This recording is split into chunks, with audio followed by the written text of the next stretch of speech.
Bismillahirrahmanirrahim. Alhamdulillah. Alhamdulillahi hamdan katsiran thayyiban mubarakan fih. Mubarakan alaih kama yuhibbu rabbuna wa yarda. Asyhadu an la ilaha illallah wahdahu la syarika lah. Iqraran bihi wa tauhidan. Wa usalli wa usallim ala nabiyyina al-karim Muhammadin wa ala alihi wa ashabihi wa man tabi'hum bi ihsanin ila yaumiddin. Saudara-saudaraku kaum muslimin dan kaum muslimat yang dirahmati oleh Allah, jalan agama kita adalah agama yang sudah jelas dan gamblang.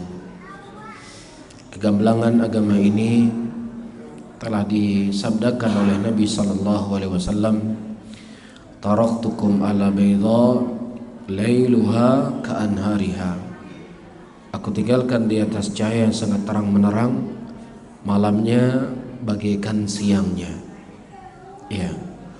Sehingga bagaimana akidahnya Rasulullah, bagaimana jalannya Nabi Muhammad sallallahu alaihi wasallam, itu semua telah digambarkan dalam hadis-hadis beliau dan sudah dijabarkan dan dijelaskan oleh para ulama terdahulu. Ya, sebutkan saja dari zaman Imam Ahmad. Imam Ahmad menulis kitab yang lumayan banyak tentang akidah. Ya, beliau menulis kitab, ya, Kitabus Sunnah, miliknya Imam Ahmad. Ya, juga Usulus Sunnah. Juga Imam Ibnu Abi Asim juga punya kitab As-Sunnah. Ini ulama-ulama yang hidup pada tahun 200-an Hijriah. Kemudian Al-Imam Al-Likai juga menulis kitab Syarh Usul I'tiqad Ahli Sunnah wal Jamaah. Kemudian Al-Imam Ibnu Battah menulis kitab Al-Ibanah. Kemudian Al-Imam Al-Ajurri menulis kitab Syariah. Ya, begitu juga murid-murid Al-Imam Syafi'i. Di antara murid-murid Imam Syafi'i adalah Al-Imam Al-Muzani, menulis kitab Syarhus Sunnah lil Muzani. Kemudian muridnya Al-Imam Muzani, Ibnu Khuzaimah, menulis kitab Sunnah. Iya. Jadi para ulama kita tidak cerita ulama zaman sekarang ya.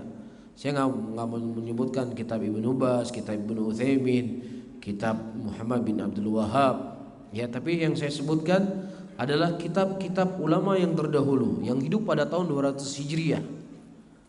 Iya, kita pasti mengakui keimamahan, keilmuan yang dimiliki oleh Imam Ahmad.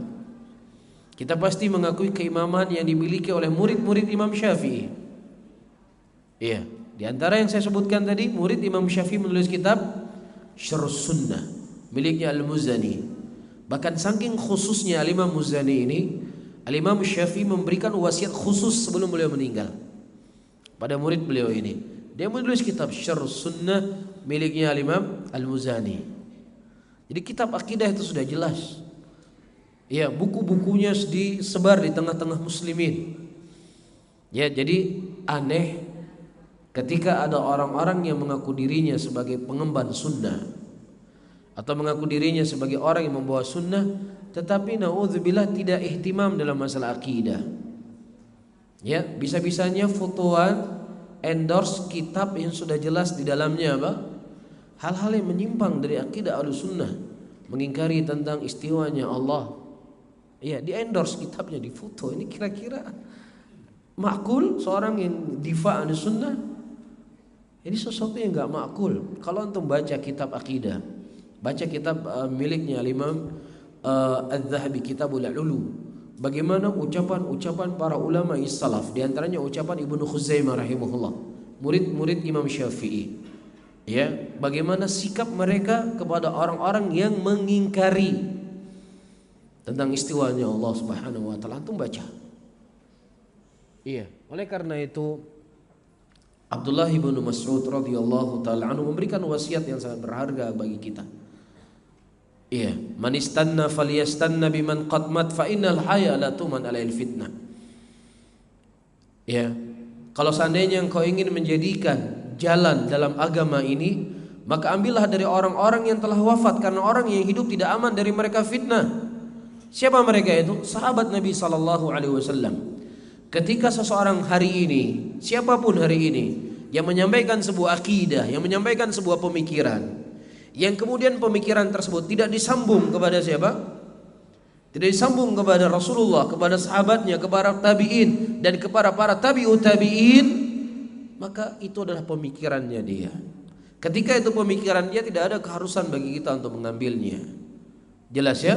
Karena perkara akidah, perkara ibadah itu sudah jelas dan sudah gamblang. Sehingga untuk pegang satu rumus yang diajarkan oleh Imam Ahmad dan juga ulama-ulama yang setelah Imam Ahmad, bagaimana cara kita menilai sebuah ibadah, sebuah perkara itu adalah ada tuntunannya ataukah tidak? Iya, ketika seseorang membuat sebuah keyakinan atau beramal dengan sebuah amalan atau merayakan sebuah perayaan, ya, maka tinggal kita tanya, perayaan ini atau hal yang kamu lakukan ini ibadah atau maksiat? Ibadah atau maksiat? Nah, pasti mereka akan menjawab, yang kami lakukan adalah ibadah. Apa yang kami lakukan? Ibadah. Berarti kalau seandainya yang dilakukan itu adalah ibadah, berarti yang namanya ibadah semuanya sudah apa? Dijelaskan oleh Nabi. Sehingga ada dua hal. Apakah Nabi mengetahuinya ataukah Nabi tidak mengetahuinya ibadah yang kamu lakukan ini? Ada dua kemungkinan. Ibadah yang kamu lakukan ini diketahui oleh Nabi atau tidak diketahui oleh Nabi. Nah, kalau seandainya dia mengatakan Rasulullah tidak mengetahuinya, ini bisa jatuh kepada kekufuran.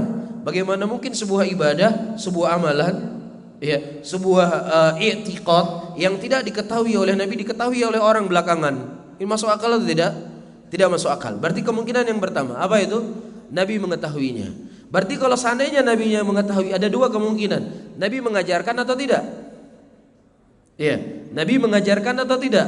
Nah, kalau seandainya Nabi mengajarkannya, tolong jelaskan kepada kami hadisnya mana, dalilnya mana. Perkara salat khusuf disebutkan dalam riwayat dilakukan oleh Nabi SAW sekali atau dua kali seumur hidup beliau. Tetapi hadis tentang ini kurang lebih ada 30 hadis. Apa saja ayat yang dibaca oleh Nabi, bagaimana tata caranya, waktunya bagaimana. Nah, bagaimana kalau seandainya seorang tidak sempat ikut, apakah dia harus mengqadha'nya? Hampir semua buku para ulama antum baca, Sahih Bukhari, Sahih Muslim, Sunan Abu Daud, Sunan Tirmidzi, Sunan Ibnu Majah, Kitab Bulughul Maram, Kitab Umdatul Ahkam, dibahas tentang apa? Salatul Kusuf. Padahal Nabi hanya melakukan seumur hidup berapa? Satu kali. Pasti ada, nggak mungkin nggak ada. Pasti ada pembahasannya, pasti ada penjelasannya dari buku-buku para ulama, dari kitab-kitab para ulama. Jadi kalau seandainya Rasulullah mengajarkannya, pasti ada apa? Pegangannya itu pasti ada. Tinggal disebutkan apa masdarnya. Ya, cara cebok saja ternukilkan kepada kita. Rasulullah SAW sebagaimana dikhabarkan oleh Abdullah ibn Umar ketika beliau naik ke rumah Sofiyah, adiknya beliau, dia melihat Nabi SAW buang hajat menghadap kiblat, itu ternukilkan kepada kita. Bagaimana Rasulullah menghadap kiblat ketika beliau hajat dalam gedung, ternukilkan kepada kita. Jelas di sini? Jelas ya? Nah, kalau seandainya Rasulullah melakukannya pasti ada dalilnya. Atau kemungkinan kedua, Nabi tidak melakukannya. Nah, kalau seandainya Rasulullah tidak melakukannya, Rasulullah tidak mengajarkannya, Rasulullah tidak mengamalkannya, kenapa kamu harus mengajarkan manusia? Iya, kenapa kamu tidak diam sebagaimana diamnya Rasulullah sallallahu alaihi wasallam? Bisa difahami ya? Nah, setiap ibadah, setiap perayaan, sebuah amalan, ini ya barometer kita yang diajarkan oleh Imam Ahmad rahimahullah.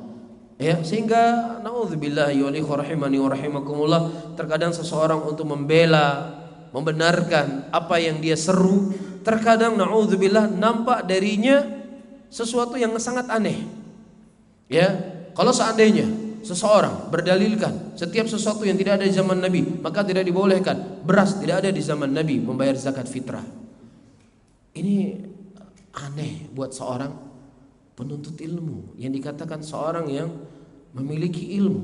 Nah, ada dua kemungkinan, dia punya ilmu, ya, tetapi sengaja supaya supaya tetap banyak pengikutnya, supaya nggak beda dengan orang. Atau kemungkinan yang kedua tidak faham. Iya, kalau kita membaca hadis-hadis Rasulullah tentang zakat fitrah, lafaz hadisnya sa'un minat ta'am, satu sa' dari makanan. Iya, disebutkan oleh Abu Sa'id Al-Khudri radhiyallahu taala anhu, dulu yang menjadi bahan pokok makanan kami adalah apa? Anggur. Maka anggur yang kami keluarkan. Sehingga difahami oleh para ulama, oleh Syaukani, oleh Syekhul Islam, oleh Ibnu Qayyim, bahwasanya zakat fitrah itu dikeluarkan dalam makanan pokok. Ketika dalam sebuah negeri makanan pokok itu beras, maka beras yang dikeluarkan. Sini ini bukan apa? Bukan perkara beda, karena memang Rasulullah menyebutkan sa'an minat ta'am, satu sa' dari makanan. Ya tidak? Di zaman Rasulullah ada tisu atau tidak? Enggak ada tisu, boleh kita cebok pakai tisu? Nah, para ulama sudah menjelaskan batu dan apa saja yang bisa menggantikan kedudukan batu, ya tisu dan apa saja yang berserat. Bisa difahami ya? Ini ayyuhal ikhwah rahimani wa rahimakumullah, sesuatu yang sangat aneh. Ya, sesuatu yang ajaib. Makanya antum pilihlah, belajarlah kepada orang-orang yang sudah jelas. Kita bukan menganggap diri kita suci, tidak. Kita tidak menganggap diri kita hebat, tidak. Tetapi kita menganggap diri kita ini lemah, kita ilmu kurang, kita semuanya iman kita tipis. Ketika kita suka mendengar sesuatu syubhat, karena sedikitnya ilmu kita, kita akan minimal bingung. Minimal apa? Bingung, bukan menganggap diri kita hebat, bukan menganggap diri kita suci, bukan menganggap diri kita pintar. Justru kita menganggap diri kita ini orang bodoh. Kita masih kurang ilmunya, iman kita kurang, sehingga takut nanti apa? Tersyubhat. Bisa difahami ya? Jelas di sini? Nah, wallahu taala alam bissawab. Nah, semoga Allah Subhanahu wa taala memberikan kemudahan kepada saya untuk menjawab soal tentunya yang mampu untuk bisa saya jawab. Apakah seorang yang bagus hafalan Quran dan hadisnya bisa menjadi patokan bahwa manhaj seorang itu lurus? Bagaimana hukum mengambil ilmu darinya? Belum tentu. Antum tahu Abdurrahman bin Muljam? Abdurrahman bin Muljam ini pembunuh Ali bin Abi Thalib radhiyallahu taala anhu. Pembunuh Ali bin Abi Thalib. Di zaman kekhalifahan Umar bin Khattab, dia ini dipilih oleh Umar bin Khattab untuk mengajarkan Al-Quran kepada penduduk Kufah. Karena hebatnya hafalannya, bagusnya bacaannya. Ya, tetapi dia pembunuh siapa? Pembunuh Ali bin Abi Thalib radhiyallahu taala anhu wa arda. Kira-kira pembunuh Ali bin Abi Thalib bagus atau enggak bagus? Oh, khilaf Ustaz. Ya khilaf, buktinya Imran bin Hittan, seorang ulama ahlul hadis, memuji Abdurrahman bin Muljam pembunuh Ali. Itu ada pendapatnya ulama, katanya harus kembali ke ulama. Ya, ini adalah naudzubillah. Tidak ada keraguan sama sekali bagi kita, orang yang membunuh Ali adalah apa? Zalim. Ya, sehingga orang ini tidak dikisos. Ya, tidak dikisos dalam arti kata dibunuh. Tidak, tapi dia apa? Dia punya siksaan yang khusus. Laki-laki ini dipotong tangannya, dipotong kakinya, dicongkel matanya. Ya, karena dia membuat mufsidu fil ard, membuat kerusakan di muka bumi. Iya. Tidak ada sedikit pun rasa sakit, tidak bergeming sedikit pun ketika tangannya dipotong, kakinya dipotong, matanya dicongkel. Kapan dia mulai ribut? Ketika lidahnya mau dipotong. Ketika lidahnya mau dipotong, di situ dia berteriak. Kenapa? Dia takut tidak bisa menyebut nama Allah sebelum malaikatul maut mencabut nyawanya. Kan luar biasa. Luar biasa ya? Enggak bergeming sedikit pun. Dia selalu berzikir Allah subhanallah, Allah akbar, la ilaha illallah. Karena dia yakin apa yang dilakukan membunuh Ali bin Abi Thalib adalah jalan menuju surga. Apa yang saya takutkan? Sebentar lagi saya masuk surga. Iya. Baru ketika lidahnya mau dipotong, di situ dia berteriak. Dia takut tidak bisa menyebut nama Allah sebelum malaikatul maut mencabut nyawanya. Ahli qiraah, ahli Quran. Bisa difahami di sini, sehingga ini tidak menjadi sebuah standar, tidak menjadi sebuah standar. Ya, tidak menjadi sebuah seseorang itu akan lurus pemahamannya. Ya, sekarang mana yang lebih banyak hafalan hadis, Abu Hurairah atau Abu Bakar Siddiq? Abu Hurairah menghafal hadis lebih dari 5.000 hadis.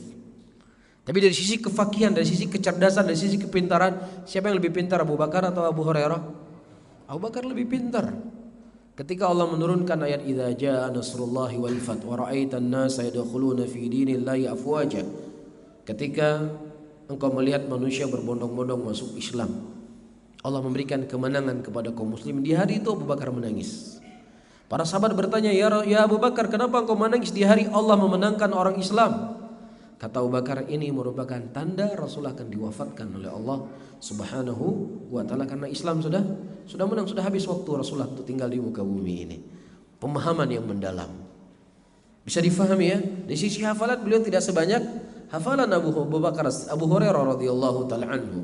Sehingga seseorang yang paling terpenting bagaimana cara dia memahami riwayat hadis, bagaimana memahami hadis, bagaimana memahami Al-Qur'an, ini paling terpenting. Ini yang paling terpenting. Ya sampai-sampai Nabi mengatakan apa?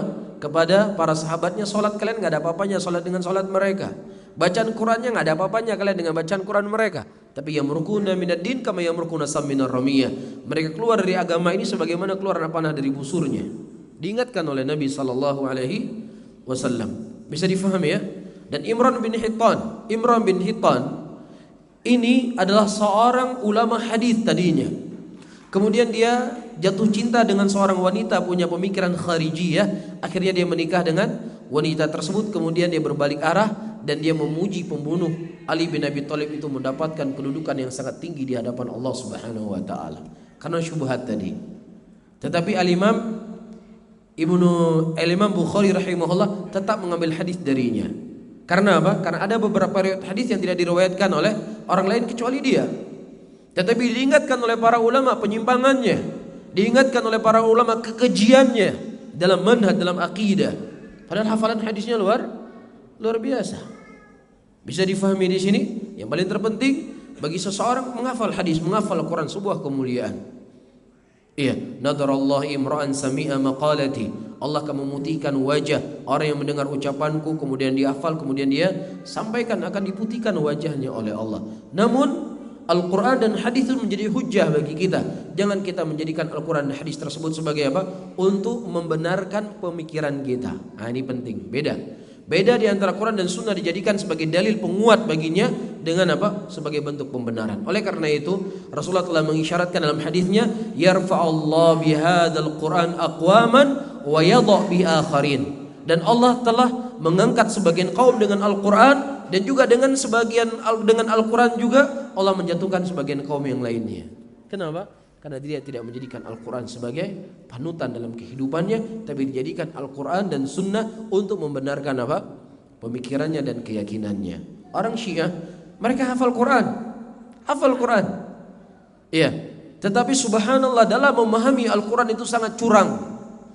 Innallaha ya'murukum an tadhbahu baqarah. Sesungguhnya Allah memerintah kalian untuk menyembelih sapi. Mereka punya kitab tafsir. Dalam kitab-kitab tafsirnya Syiah, ya innallaha ya'murukum an tadhbahu baqarah. Baqarah di sini apa ditafsirkan oleh mereka? Aisyah radhiyallahu taala anha. Benar? Punya mufassir mereka. Punya kitab-kitab tafsir, tapi apa? Tafsirnya yang menyimpang dari jalan yang lurus. Sapi di sini diinginkan istri Nabi sallallahu alaihi wasallam. Jelas di sini ya? Sehingga seseorang menilai seseorang tersebut dari manhaj dan akidahnya yang lurus. 6.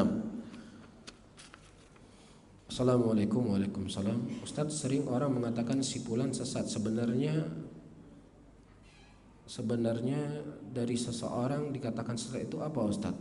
Perlu diketahui saudara-saudaraku muslimin, kesesatan ini bisa mengeluarkan seseorang dari Islam karena kesesatannya.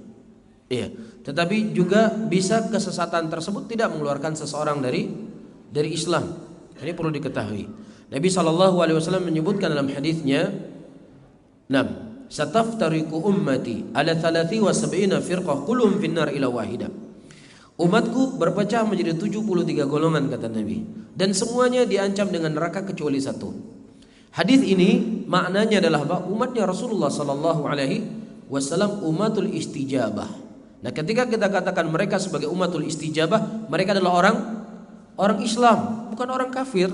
Mereka orang Islam, tetapi mereka tersesat daripada jalannya Rasulullah sallallahu alaihi wasallam. Apakah kita katakan mereka pasti masuk neraka? Tidak. Tapi diancam oleh Allah Subhanahu wa taala dengan neraka. Nah, ancaman dari Allah ini ngeri atau tidak? Ngeri, berbahaya. Tapi enggak boleh kita mengatakan orang yang sesat, oh kamu pasti masuk neraka. Oh kamu berbuat sebuah amalan bidah, kamu pasti masuk neraka. Ini bukan jalannya Ahlussunnah. Bukan jalannya Ahlussunnah. Tidak bisa kemudian kita vonis orang pasti masuk neraka, kita pasti masuk surga. Tak bisa kita vonis demikian. Tetapi kita mengatakan orang yang berusaha berjalan di atas jalannya Rasul akan dimudahkan masuk surga. Apakah kemudian bisa pastikan kita masuk surga? Enggak bisa dipastikan. Iya. Nah begitu juga sebaliknya, seseorang yang mereka menyimpang, berjalan di atas kesesatan, apakah kita pastikan dia masuk neraka? Tidak bisa kita pastikan masuk neraka. Itu merupakan ancaman dari Allah Subhanahu wa taala. Nah, bisa saja Allah mengampuni dosanya dan memasukkan dia ke dalam surga.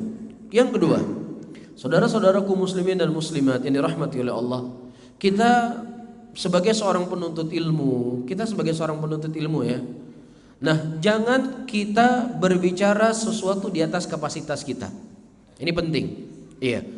Seorang mantri, maka tugasnya adalah tugas mantri. Sunatin orang pilek, kasih obat pilek. Jangan mantri posisinya seperti apa? Seperti dokter spesialis, bisa mati orang. Bisa difahami? Nah, kita sekarang seorang penuntut ilmu, tugas kita belajar. Tugas kita menuntut ilmu. Tugas kita hafal apa yang bisa kita hafal dari hadis, kita hafal apa yang bisa hafal dari Al-Quran. Nah, tugas-tugas si fulan sesat, si fulan menyimpang, itu bukan urusan kita. Kita nggak punya ilmu ke situ. Bisa difahami?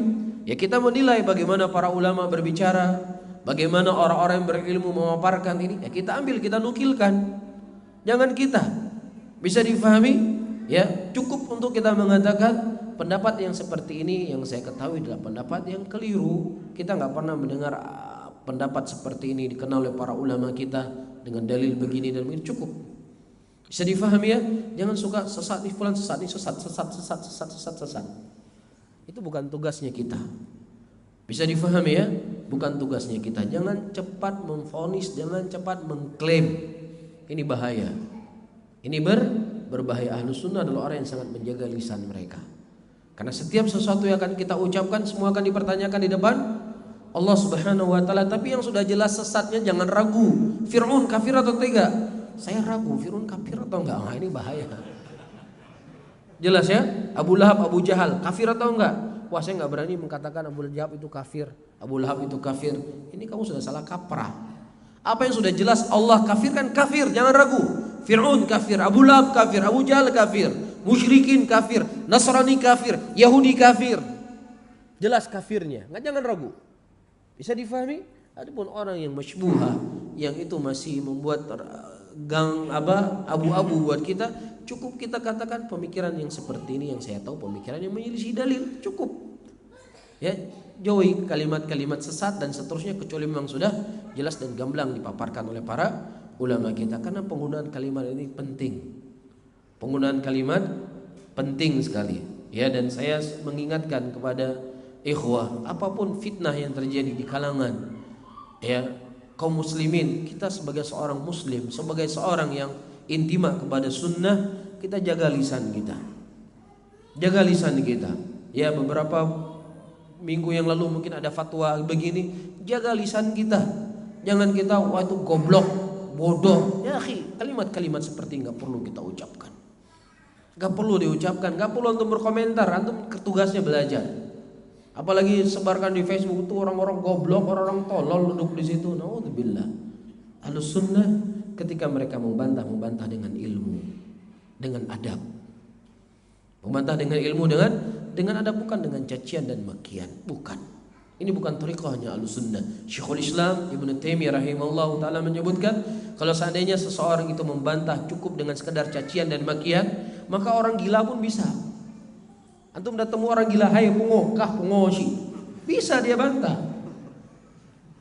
Iya, tetapi bantah itu butuh ilmu, butuh hujjah, butuh adab sebagai seorang muslim kepada muslim yang lainnya, kepada orang yang lebih tua dari kita. Punya adab.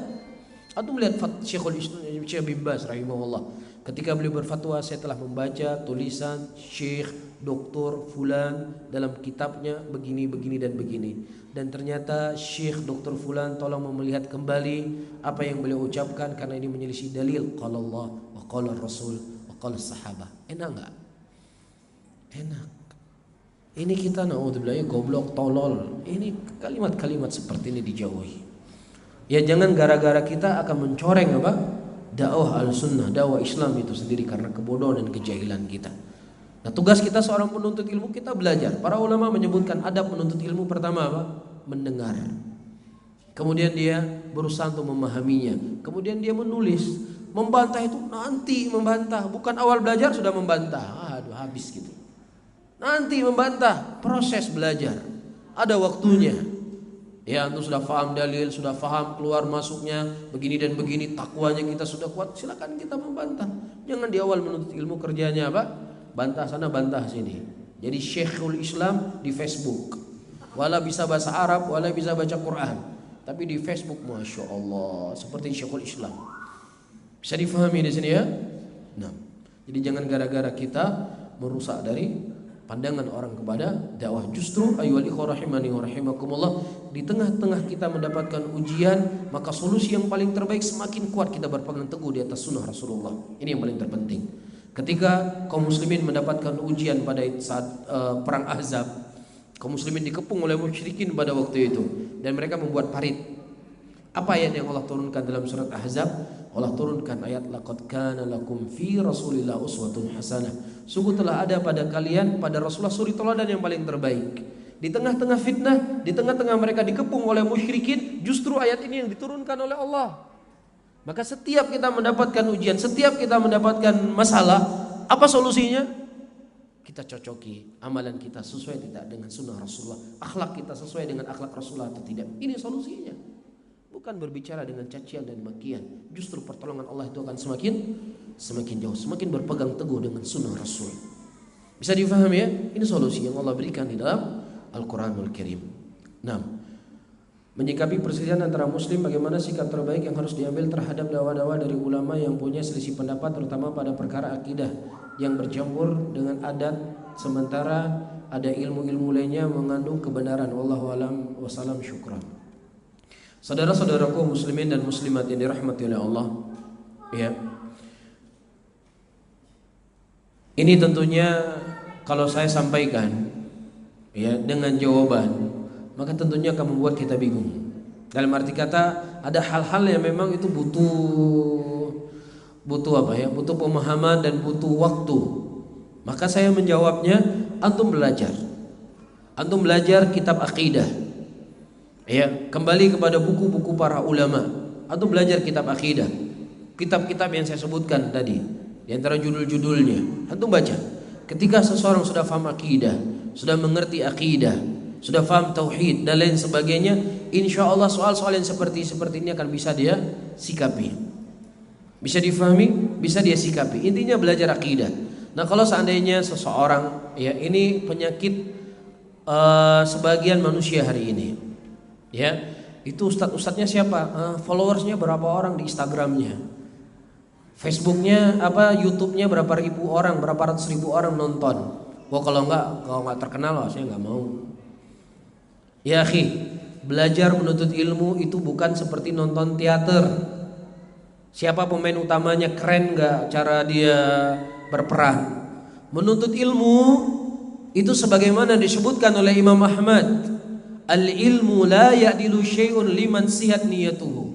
Ilmu itu tidak ada yang menandingi apapun siapa yang lurus niatnya.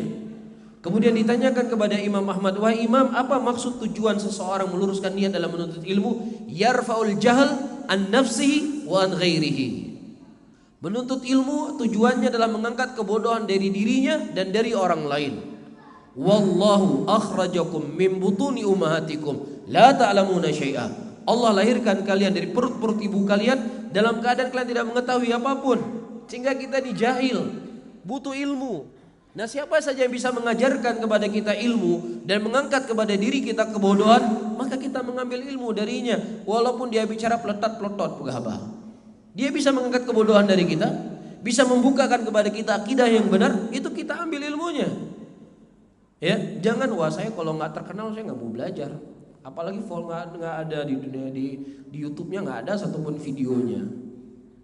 Ini adalah cara yang salah dalam seorang belajar. Kita belajar menuntut ilmu bukan untuk asik-asikan. Belajar untuk ilmu bukan seperti nonton konser musik seru, enak, hebat. Tapi menuntut ilmu untuk mengangkat kebodohan. Itu yang paling penting. Nah, siapa saja yang bisa mengangkat kebodohan dari kita, kita ambil darinya ilmu. Siapa yang mengajarkan akidah kepada kita, akidah yang lurus, kita ambil darinya ilmu, semangat. Karena kita tahu diri kita apa? Kita banyak kekurangan, bodoh, perlu ilmu. Bisa difahami ya? Pokoknya kalau ustadznya nggak terkenal, nggak mau belajar. Ini Ya, tapi mengaku paling sunnah. Nah, ini orang-orang seperti ini kembali kamu belajar di sunnah dulu. Kamu akan faham. Ya, kamu akan faham karena seseorang tidaklah di dalam mengambil ilmu hanya sekedar retorika saja dalam berbicara. Iblis hebat nggak iblis berbicara? Sangat hebat. Dia mendatangi Nabi Adam alaihissalam mengatakan, saya ini penasihat yang baik buat kamu. Luar biasa. Padahal Nabi Adam sudah diingatkan oleh Allah Subhanahu wa taala, la taqraba hadhihi syajarata fatakuna minadh dhalimin. Wahai Adam dan Hawa, jangan kau mendekati pohon ini yang dengannya kau akan menjadi orang yang zalim. Diingatkan langsung oleh Allah. Tetapi karena hebatnya iblis berbicara, hebatnya retorika dalam dia menyampaikannya, hebatnya racun dia dalam berbicara, akhirnya apa? Al-Imam Nawawi menyebutkan Nabi Adam alaihissalam lupa kalau seandainya apa? Allah melarang beliau mendekati pohon tersebut. Terus iblis hebat. Boleh kita ambil ilmu dari iblis karena retorikanya hebat. Ini berbahaya. Seseorang tidak melihat retorika dalam dia mengambil ilmu, tetapi dia melihat apakah bisa mengajarkan kepada kita yang dengannya mengangkat kebodohan dari kita ataukah tidak. Ini yang paling terpenting. Bisa difahami ya? Jadi kembali untuk niat, apa tujuan saya menuntut ilmu? Apa tujuan saya menuntut ilmu? Tujuan saya menuntut ilmu mengangkat kebodohan. Ya sudah. Siapa yang bisa memberikan hal tersebut, saya belajar dengannya. Mafhum di sini? Baik. Wallahu a'lam bishawab. Ustaz mau tanya, apa perbedaan antara manhaj dan madhab? Saudara-saudaraku muslimin dan muslimat yang dirahmati oleh Allah, Al-Imam An-Nawawi rahimahullah, beliau menulis kitab syarah Sahih Muslim dengan judul Al-Minhaj. Apa judulnya? Al-Minhaj. Ya. Nah, di dalamnya berisikan tentang kitab Thaharah, dalamnya berisikan tentang kitab salat, dalamnya berisikan tentang zakat, dalamnya berisikan tentang akhlak Rasulullah. Ini semuanya apa? Manhaj, jalan. Ya. Nah, sebagian orang memahami yang namanya manhaj itu adalah kalau seandainya berbicara tentang fulan dan fulan. Nah, itu manhaj. Guru-guru kami Syekh Muqbil rahimahullah, pada waktu itu beliau keluar dari pondok beliau, pergi keluar dakwah. Beliau pulang, tiba-tiba ketika beliau balik ke pondoknya di perpustakaan ditulis Kitabul Manhaj, kitab Syekh Muqbil, kitab Syekh Rabi. Syekh marah besar. Membatasi manhaj dengan apa? Dengan hal yang seperti itu. Manhaj itu luas, kata Syekh. Manhaj itu adalah bagaimana akhlaknya Rasul, bagaimana salatnya Rasul, bagaimana Rasulullah membayar zakat, bagaimana haji Rasul, bagaimana cara Rasulullah berbicara dan lain sebagainya. Itu semuanya apa? Manhaj. Oleh karena itu saya ulangi kembali, Al-Imam Nawawi menulis kitab apa? Manhaj. Ya, isinya kitab Thaharah dan seterusnya. Walaupun di kalangan kita mengenal madhab, ya, yaitu madhab yang itu bentuknya dalam masalah apa? Fiqhiyah. Ya, madhab Syafi'i, madhab Hambali, madhab Hanafi, ya, madhab Maliki. Lebih kepada yang difahami oleh banyak orang atau lisan-lisan orang, lebih kepada permasalahan apa? Masalah fikih. Bagaimana salat dalam madhab Syafi'i, bagaimana salat dalam madhab Hambali, bagaimana membayar zakat dalam madhab Maliki. Itu disebut sebagai madhab dengan lisan kebanyakan orang hari ini memahaminya. Wallahu a'lam bishawab. Apakah seorang yang berakidah Allah di mana-mana mengeluarkan dari ahlu sunnah? Nah, ayyuhal ikhwah rahimani wa rahimakumullah. Al-Imam Az-Zahabi rahimahullah menulis kitab Al-Ulu, judulnya. Apa judulnya? Al-Ulu. Iya. Dalam kitab tersebut beliau menukilkan sekian banyak ayat dan menukilkan sekian ratus hadis Nabi atau puluhan hadis Nabi. Dan beliau menukilkan ijma' dari zaman sahabat Nabi SAW sampai zamannya beliau. Beliau hidup pada tahun 600 atau 700 Hijriah. Jadi beliau menukilkan ijma' dari kalangan sahabat sampai ulama yang hidup pada tahun 700 Hijriah tentang masalah apa? Istiwanya Allah Subhanahu wa taala, dan seluruhnya sepakat bahwasanya Allah Subhanahu wa taala beristiwa di atas arasy-Nya. Jelas ya?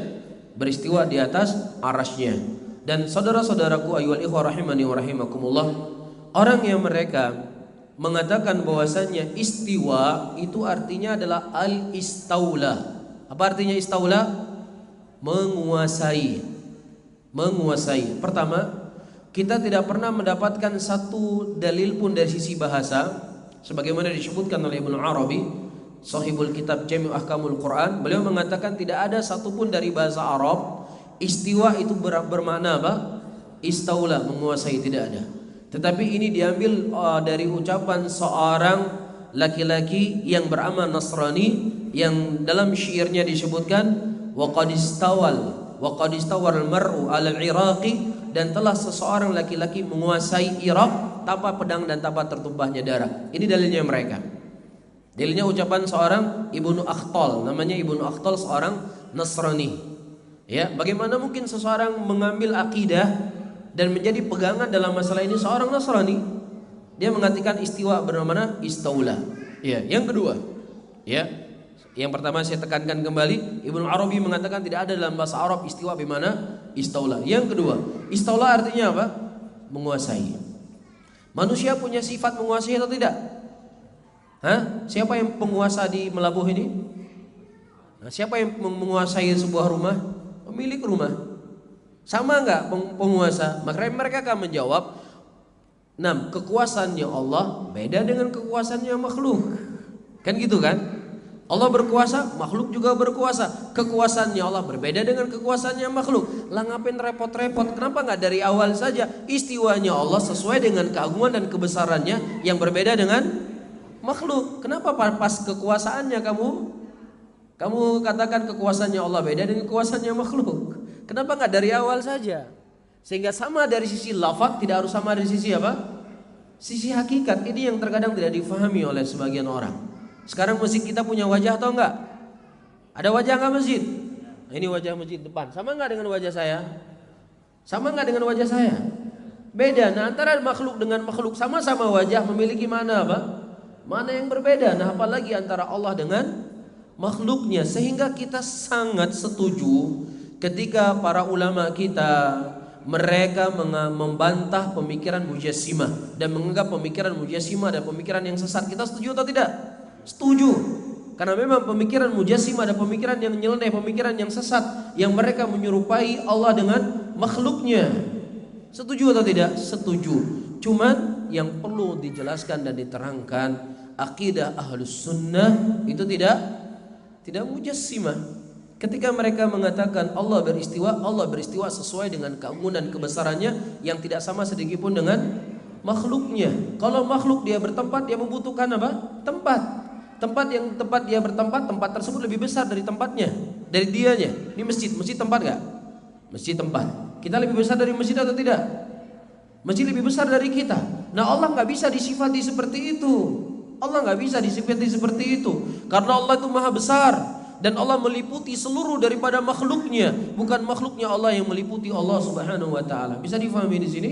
Sehingga ketika kita mengatakan Allah beristiwa, bukan berarti Allah membutuhkan tempat dan tempat tersebut meliputi Allah, tidak. Siapa yang meyakini seperti ini bisa keluar dari Islam.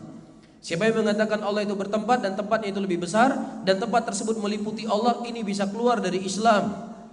Bisa difahami? Tetapi kita mengatakan Allah Subhanahu wa taala tinggi di atas arasy-Nya dan Allah meliputi seluruh apa yang ada di langit dan seluruh apa yang ada di bumi. Bukan langit dan bumi tersebut yang meliputi Allah, tapi Allah yang meliputi seluruh apa yang ada di langit dan di bumi. Bisa difahami?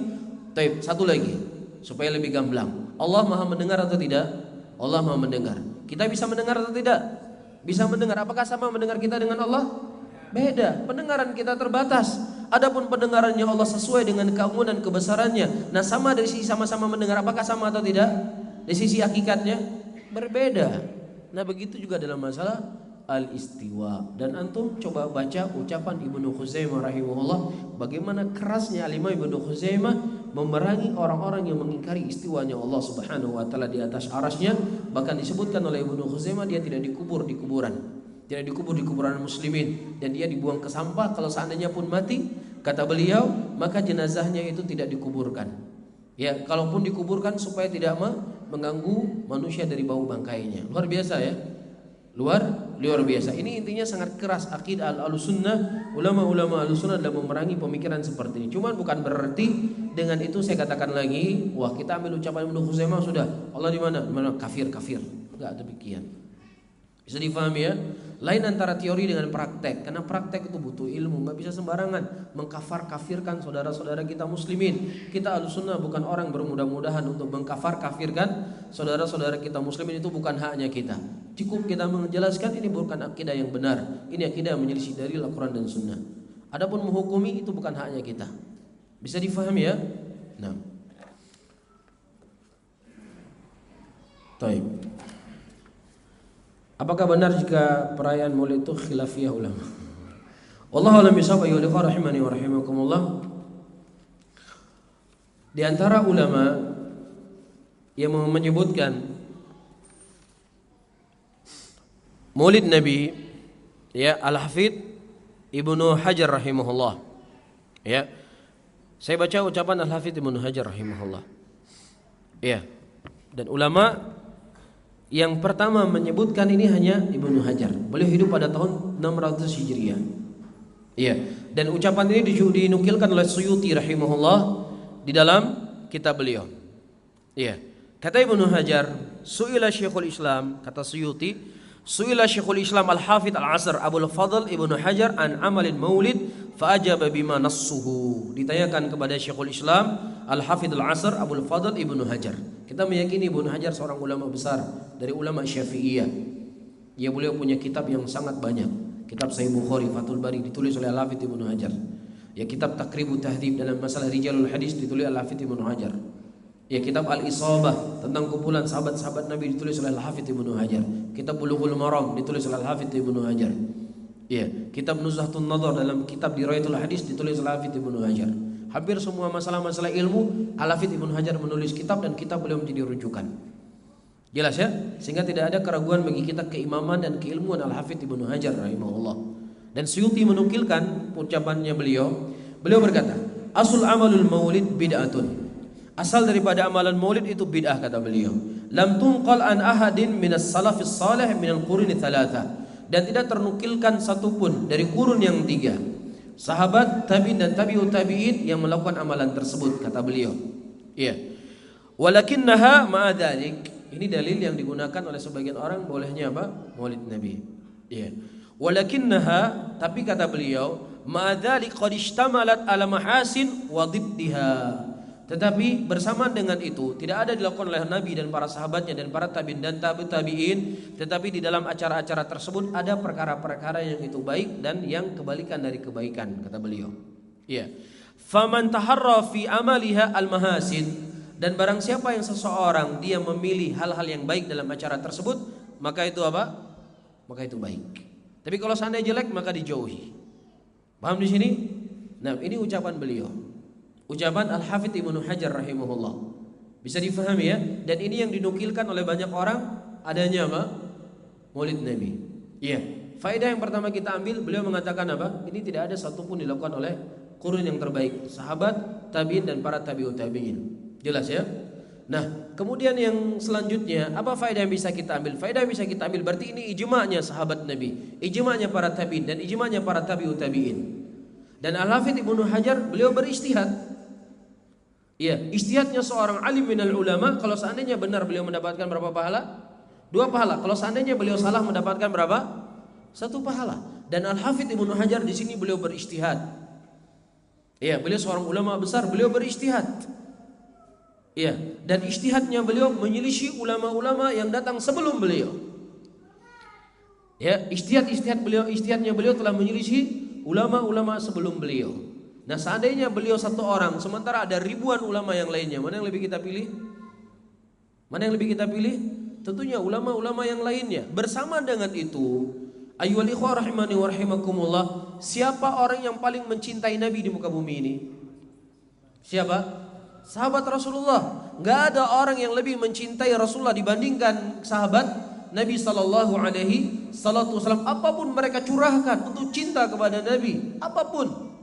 Iya, harta mereka, iya, nyawa mereka, darah mereka, mereka siap korbankan sebagai bentuk kecintaan kepada Nabi Muhammad sallallahu alaihi wasallam. Bagaimana Abu Bakar As-Siddiq menemani Rasul ketika Rasulullah diusir dari kota Mekah?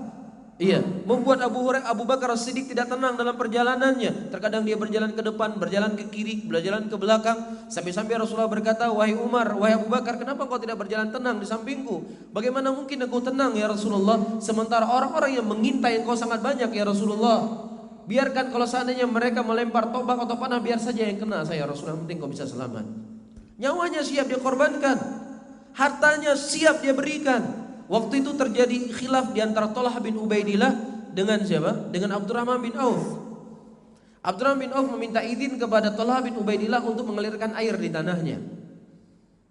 Ya, kemudian Thalhah bin Ubaidillah di awalnya beliau tidak mau. Akhirnya dilapor kepada Nabi SAW. Ya, kemudian balik Abdurrahman bin Auf.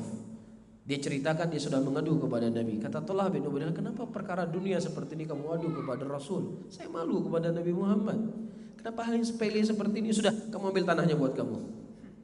Jadi bukan apa? Bukan hanya diberikan izin untuk melewati air. Ini saya tanahnya saya berikan buat kamu. Saya berikan karena saya malu dengan Rasul. Cinta mereka kepada Rasul itu luar biasa. Nah kita semuanya, saya dan kita semuanya, jangankan nyawa, jangankan harta, perasaan pun terkadang sulit untuk kita tunduk dan patuh kepada Rasulullah. Nabi mengatakan dalam hadisnya, la yuhilla lil muslim ayyahjiru akhahu qathalatha layalin. Tidak halal bagi seorang muslim untuk dia menghajar, membekot saudaranya lebih dari 3 hari. Boleh kita membekot saudara kita dalam waktu berapa? 3 hari. Lebih dari 3 hari tidak dibolehkan. Tapi subhanallah, kita sedang punya masalah dengan tetangga, punya masalah dengan teman, bertahun-tahun kita nggak pernah mengajak dia berbicara, bertahun-tahun nggak tanggung-tanggung, terkadang sama ibu dan bapaknya nggak mengajak bicara, dia hajar ibu dan bapaknya, kemudian menganggap dirinya paling cinta kepada Nabi. Perasaan nggak bisa kita tundukkan kepada tuntunan Rasulullah, apalagi harta. Ya belum lagi nanti hari raya kurbannya na khilaf ulama, na ulama apakah wajib, na ulama apakah sunnah muakkadah. Belum ku pilih sunnah mendang. Ada masalah aku pegang, apa ya pegang. Ini bentuknya kita. Kambing, seekor kambing mungkin harganya 2 juta. Dagingnya boleh kita makan, masih pelit, masih mikir-mikir khilaf. Ada wajib, ada yang mengatakan sunnah muakkadah. Tapi mengaku paling cinta sama Nabi. Para sahabat Nabi, ketika mereka dianjurkan oleh Nabi untuk bersedekah, ya mereka memberikan semua apa yang mereka punya. Dan sahabat-sahabat yang fakir, yang miskin, yang punya harta, di malam harinya mereka menangis, ya Allah, nggak ada sesuatu yang kami bisa berikan kepada Nabi-Mu, ya Allah. Kami miskin, kami fakir, ya Allah. Nggak ada apa yang bisa kami berikan kepada beliau. Menangis mereka karena bentuk cinta mereka kepada Nabi Muhammad SAW. Tidak bisa menyebut seruan beliau, menangis. Bahkan subhanallah, ketika Nabi SAW membagi harta rampasan perang kepada orang-orang yang baru masuk Islam, orang-orang yang sudah lama masuk Islam mengatakan, ya Rasulullah, kenapa kami tidak ada jatah ya Rasulullah dari harta rampasan perang tersebut? Siapa yang gak suka dengan harta? Terlebih para sahabat orang-orang fakir. Nabi SAW mengatakan, mau aku tunjukkan kepada kalian yang lebih baik daripada itu, kebersamaan aku bersama kalian itu lebih baik buat kalian. Mereka terima. Gak ada ya Rasulullah nyeran, tajaan kamu ciman harta kemudian si bacun. Gak ada sahabat Nabi seperti itu. Apa yang diputuskan oleh Nabi itu yang mereka terima dengan lapang dada. Jadi kecintaan kepada mereka, kepada Rasul itu luar biasa, gak bisa sebanding dengan kecintaan kita. Gak bisa sebanding. Nah, kalau seandainya itu merupakan sebuah kebaikan, pasti mereka lakukan, pasti. Gak mungkin gak. Pasti, karena gak ada mungkin sebuah kebaikan kita lebih semangat dibandingkan sahabat Nabi. Bersamaan dengan itu, Al-Imam Malik, imamnya Darul Hijrah, imamnya kota Madinah, dan beliau termasuk dari kalangan para ulama yang mengambil tarjih setiap terjadi perselisihan, maka yang diambilnya adalah penduduk kota Madinah. Bagaimana penduduk kota Madinah melakukannya? Karena di situ tempat turunnya wahyu, karena di situ muridnya para sahabat. Jadi kalau terjadi perselisihan, kembali kepada penduduk kota Madinah. Apa yang dilakukan oleh penduduk kota Madinah? Ini tarjihnya Imam Malik rahimahullah. Jelas ya?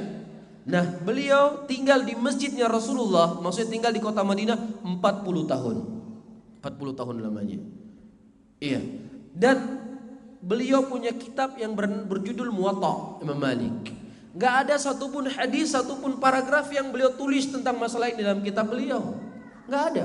Kalau ada pasti akan beliau ceritakan, pasti akan beliau sebutkan adab-adabnya seperti ini, waktunya seperti ini, yang disunahkan dilakukan ini yang diperbuat, akan ditulis. Seperti yang saya sebutkan tadi, masalah salat kusuf yang dilakukan oleh Nabi seumur hidup cuma sekali, ada 30 hadis.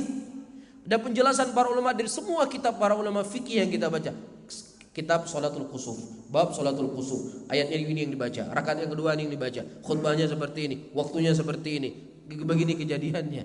Ada semua riwayatnya. Nah, kenapa sekarang hal yang dianggap sebagai bentuk kecintaan kepada Nabi tidak ternukilkan dari kita? Nah, ini jadi pertanyaan. Kemudian sisi selanjutnya, bapak-bapak dan ibu-ibu yang dimuliakan oleh Allah, ya, kira-kira perayaan Maulid Nabi enak atau enggak? Enak sekali, sangat enak. Ya, itu ada nasi dibakar pakai api, daun pisangnya. Ada warung dijualan nasi seperti itu? Bukulah, nggak ada. Adanya cuma di Maulid Nabi. Masya Allah, enak sekali. Apalagi ada kos-kosan. Nah, kalau seandainya Maulid Nabi ada 3 bulan 10 hari, kalau seandainya dalam setiap bulan ada 20 kali Maulid, berapa uang antum hemat? Hemat nggak? Hemat. Ya enggak? Hemat. Hari masjid ini, besok masjid sana. Pokoknya uang gaji bulan ini masuk kantong semuanya. Enak atau enggak? Enak. Enak. Nah, kecuali kalau Maulid Nabi, kalau hari Maulid Nabi kita datang ke gunung, bersihin got, bersihin semuanya. Hanaija memang ini kan makan yang diajak. Bisa difahami? Jadi permasalahannya bukan enak atau tidak enak. Permasalahannya itu kita ini adalah hambanya Allah, menunduk dan patuh dengan aturan-aturan Allah Subhanahu wa taala. Siapa yang ingin menyelisih sama manusia? Enggak ada yang mau. Orang gila saja yang mau menyelisih banyak orang, enggak ada yang mau. Tapi begitulah tuntunan kita dalam beragama. Ya, begitulah tuntunan kita dalam beragama. Masya Allah, apalagi pokoknya nikmat sekali lah. Kalau cerita nasi Maulid itu luar biasa. Luar biasa nikmatnya. Tapi ya itu tadi, Islam adalah istislam, tunduk dan patuh seseorang kepada Allah.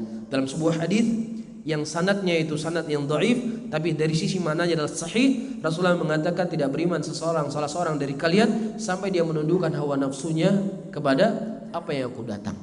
Jelas ya? Duduk dengan ibu-ibu di pengajian, dikelilingi sama ibu-ibu, duduk di tengah. Enak enggak? Enak. Nanti salam-salaman, oh, Masya Allah, bantu apa? Enak enggak? Enak. Siapa yang nggak mau? Laki-laki normal mau nggak? Mau. Siapa yang nggak mau? Apalagi ibu-ibunya muda-muda. Nah, ibu-ibu, kalau pengajian ibu-ibu, apalagi bisa bertatap wajah, Masya Allah, itu makanan penuh itu ibu-ibu. Tapi kan agama ini bukan enak nggak enak. Agama ini dalil. Agama ini adalah ketunduk dan patuhan kepada Allah. Bisa difahami di sini? Jelas ya? Nah, orang-orang yang seharusnya kalau berakal awalnya pihtiban, pungo ya. Tapat juhbu haitem juhbu. Kan seharusnya kan begitu ya. Nah, Allah alam bisawab.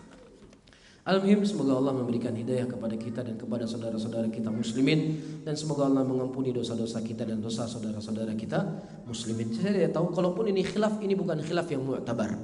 Sesuatu datang seorang alim dan ulama yang dia menyelisih ijma yang telah disepakati oleh para ulama, maka itu tidak bisa dijadikan sebagai pegangan dan sandaran. Bisa difahami ya? Nah, Ustaz, apakah harakah-harakah yang ada saat ini sesat? Jika sesat, apakah orang-orang yang ada dalamnya tersesat? Padahal sebagian orang dalamnya ada yang berakidah lurus. Nah, wallahu taala alam bisawab. Ayyuhal ikhwah rahimani wa rahimakumullah. Ya, al-muhim, apa saja yang menyelisih sunnah Rasulullah sallallahu alaihi wasallam, siapapun dia, maka dia akan menyimpang dari jalan yang lurus. Allah Subhanahu wa taala menyebutkan, fa illam yastajibu laka, kalau seandainya mereka tidak menyambut seruanmu wahai Muhammad, maka sesungguhnya mereka berada di atas selain dari petunjuk, kata Allah. Ini bukan kata saya, kata Allah. Siapa yang tidak menyambut seruan engkau wahai Muhammad, maka mereka berada di atas selain dari petunjuk. Dan orang yang berada di selain dari petunjuk, mereka berada di atas kesesatan. Bisa difahami ya? Nah, siapa saja yang mereka menyelisih sunnah Rasulullah, kita kalau menyelisih sunnah Rasulullah, kita sesat atau tidak? Tetap kita sesat. Bukan berarti siapa yang duluan ya. Ya, ini saya ahlus sunnah ini, maka siapa yang duluan ahlus sunnah maka gak sesat-sesat. Siapapun yang menyelisih sunnah Rasulullah, dia sesat. Dan siapa saja yang dia bercocokan dengan Al-Quran dan sunnah, walaupun tidak datang pengajian di sini, saya katakan, walaupun dia tidak hadir pengajian di sini, gak ikut pengajian di sini, dia berjalan di atas Al-Quran, berjalan di atas sunnah, maka berada di atas petunjuk. Bisa difahami? Dan sebaliknya, kalau ada pun dia rutin ngaji di sini, tapi nggak sesuai dengan Al-Quran dan Sunnah, tetap apa? Di luar petunjuk. Ini barometernya. Jadi bukan barometernya, pokoknya orang yang paling hebat di Melabuh ya ikut pengajian di Masjid Jabir. Kalau lain itu semua sesat. Ini naudzubillah, ini pemikiran-pemikiran yang picik. Bisa difahami? Tapi kita mengatakan siapa yang berjalan di atas Al-Quran dan Sunnah, maka dia berada di atas kebenaran walaupun nggak datang kemari. Bisa difahami? Ini barometernya kita. Nah, wallahu taala alam bishawab. Cukup ya. Mungkin ini yang bisa saya sampaikan, mudah-mudahan memberikan manfaat kepada saya dan juga kepada saudara-saudara saya kaum muslimin dan kaum muslimat. Saya akhiri, Allahumma shalli ala Muhammadin wa ala alihi wa ashabihi wa man tabi'ahum bi ihsanin ila yaumiddin. Wassalamualaikum warahmatullahi wabarakatuh.